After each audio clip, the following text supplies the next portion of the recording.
পশ্চিমবঙ্গ একটা ভাতার সরকার চলছে, আর এই ভাতার সরকার এখন পরিযায়ী শ্রমিক তৈরি করার ফ্যাক্টরি তৈরি হয়েছে।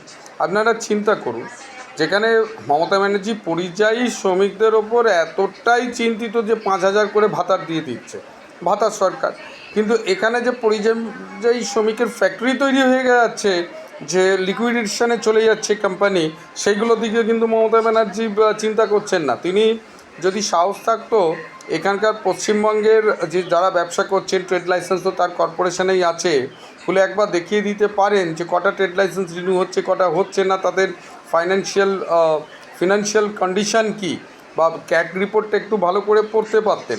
যে এখানে উনি ফ্যাক্টরি তৈরি করছেন আর সাধারণ মানুষকে বলছে পরিযায়ী শ্রমিকদের জন্য বাংলায় এসো, তোমাদের আমি 5,000 টাকা ভাতার দিচ্ছি। মানুষ কি এগুলো বোঝে না? সব বোঝে। কেন উনি যাদের নিয়ে পলিটিক্স করেন, অর্থনৈতিকভাবে পিছিয়ে পড়া, যাদের মস্তিষ্কটাকে বন্ধক দিয়ে রাখা হয়েছে, যারা কালকে কি খাবো চিন্তা করছেন, সেই সব মানুষগুলোর জন্য এই ধরনের একটা, যাদেরকে প্রায় নিজের মত প্রকাশ করার অধিকার থাকে না, লোকাল মন্ত্রীরা তাদের মারধর করে তাদেরকে দিয়ে ভোট করায়, কোটি কোটি টাকা একদিনে ক্যাশ ফ্লো করিয়ে একটা বস্তি খালি করিয়ে দেওয়া হয়, যেটা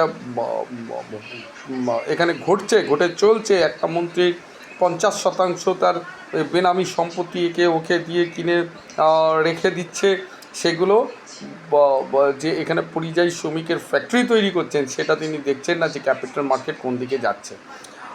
আপনারা সাবস্ক্রাইব এবং শেয়ার করে রাখুন, অনেকগুলো বক্তব্য এখানে রাখবো। ফার্স্ট জিনিস হচ্ছে 80টা রেস্টুরেন্ট কেন বলছি, উনি কি দেখেছেন সেই সব মানুষগুলো আনএমপ্লয়মেন্ট যাদের হয়ে গেছে? অনেকে বলবেন আরে তুই বেআইনিভাবে চলবেন, কোনোটা বেআইনি নয়, আইন পরিবর্তন হয়নি বলে বেআইনি হয়ে বসে আছে।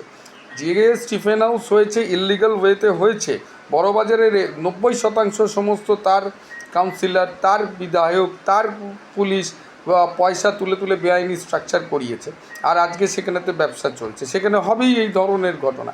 কিন্তু যে 80খানা রেস্টুরেন্টের মধ্যে ম্যাক্সিমাম আপনার আইনের মধ্যে আইনে সেগুলোকে খুলে দেওয়া উচিত ছিল, এই পুজোর যে মার্কেটটা, সেই জায়গাটাকে কিন্তু তিনি আটকে রেখে দিয়েছেন। এদিকে বিদেশি যে সমস্ত রিয়েল এস্টেট কোম্পানি এখানে ইনভেস্ট করছে, তাদের রুফটপ কিন্তু চলছে, তাদের ওখানে কিন্তু সব কিছু হচ্ছে, কেন তাদের কাছ থেকে মোটা টাকার একটা ফান্ডিং চলে যাচ্ছে মেয়রের কাছে।